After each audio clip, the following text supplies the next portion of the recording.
Well, like, we picked up a charter from the International Common Law Court of Justice out of Brussels, Belgium.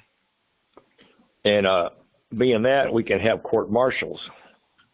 Yeah. Is that what Kevin Annette is running, or who's your guru there? Yeah, that's Kevin's deal, yeah. Well, he's one of the heads of it, yes. Yeah, I don't deal with him too much. I deal directly with He's the only one that'll put his name on the documents, right? Well, he's one of the guys, yeah. I deal with Belgium, France, Austria, or Italy on their different courts of the international common law. I kind of stay away from Kevin. He's hooked up on his deal with this his republic up there in Canada. He's too involved in that, so I kind of shy away from that part. I'm quite convinced that Kevin Annette is a nasty subversive that is working against the best interests of the people. So I don't think the court is. I just think maybe he is. Well, he's working with Robert. Isn't he one of the people that's working with Robert David Steele, or am I wrong on that? I never heard of that name, so I don't know.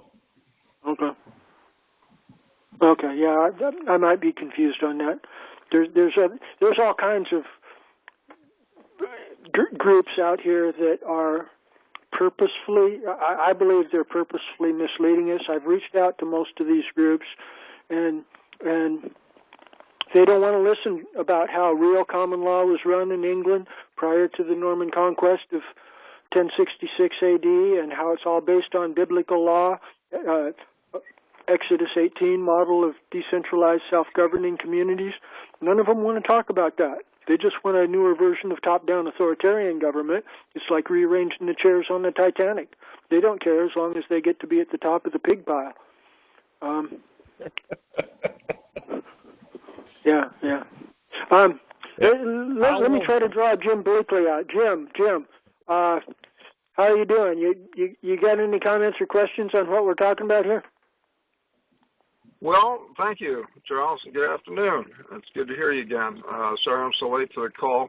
Yes, if I may, correct me if I'm wrong, but isn't the way we understand in this country, at least, the term militia to intend to be an armed body of men assembled to assist the sheriff in protecting the lives, rights, and property of the people in a given county? I do believe the proper term for assisting sheriffs in counties is Posse Comitatus. The term militia has traditionally been used in state and national constitutions to refer to state-level armed military organizations of the people, I do believe. Well, I've seen it used different ways, and it was my understanding that it was that it started at least at the county level. Well, sure. That's in the natural organic terminology, and that's the way that we can spin it. But when we choose our words and we're confronting the de factos, the oppressors, we need to be choosing our words in optimal strategic manner so that we're pulling the rug out from under them, pulling their color of legitimacy foundation out from under them. We're taking away their color of legitimacy.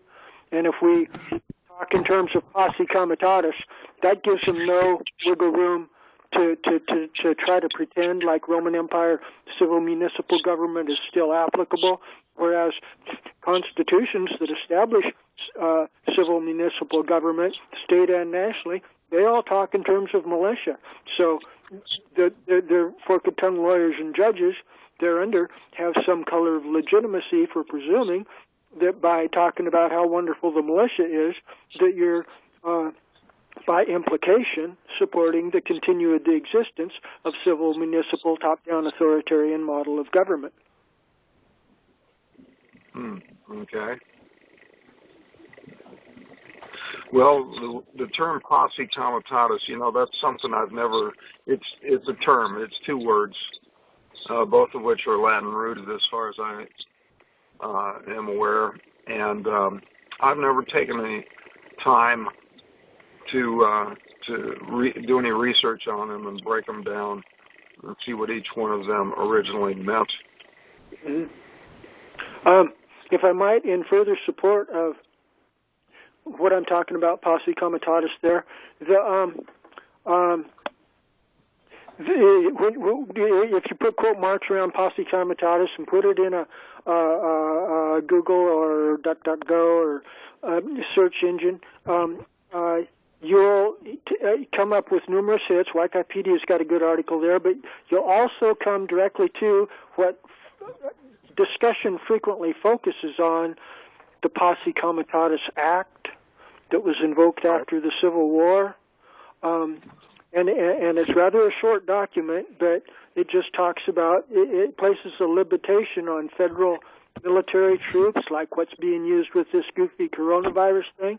It places a limit on them, and it says, by implication, by the name, and by the wording, that it clearly implies that keeping the peace and enforcement of the laws of the county, that is to be handled by the Posse Comitatus. That's why they call it the Posse Comitatus Act, because although the wording is focusing on obstructing federal troops from coming into the individual counties, but by referring to Posse Comitatus as basically being the foundation where all of those executive functions should be coming from, ideally. That's the clear implication of the Posse Comitatus Act. That is obviously what is intended to be promoted by that act, and that gives us wiggle room, space, to come in here and start organizing Posse Comitatus. And this is part of what Michael and I have been in intense discussion on a lot of these issues, and Michael continually raises to me that, well, we don't have enforcement yet and things. Well, and that's a legitimate complaint, but we need to be focusing our energies on providing that enforcement through organizing our Posse Comitatus, through establishing the peace officers in the townships and precincts along the Exodus 18 model, and they're under not allowing other issues like the vote fraud and things like that to take our efforts away from building our grassroots communities in a bottom-up manner where we really can confront the de facto military police state that's coming at us. They're in violation of Posse Comitatus Act when they start doing forcible vaccinations through their military troops and stuff like that. And if we've got Posse Comitatus or properly organized in our counties, then it's not going to be just an intellectual feel-good discussion. It's going to be a serious eyeball-to-eyeball discussion with hands on the pistols and the holsters there. And conflict might erupt. Some people might get killed, but hopefully that won't happen. It won't be us that starts the violence. Difference between violence again and lawful use of force. See, the Posse Comitatus Act says that the Posse Comitatus peace officer people under common law jurisdiction have the right to decide who gets to use force in the counties. You federal military people, see the Posse Comitatus Act, you got no jurisdiction here. You take your hands off of your handguns and you escort out of our county now. Now. Get your ass out of our county now. And all 3,000 counties across the USA need to be saying the same thing and pushing them right back to WDC and maybe taking that away from them too. I yield.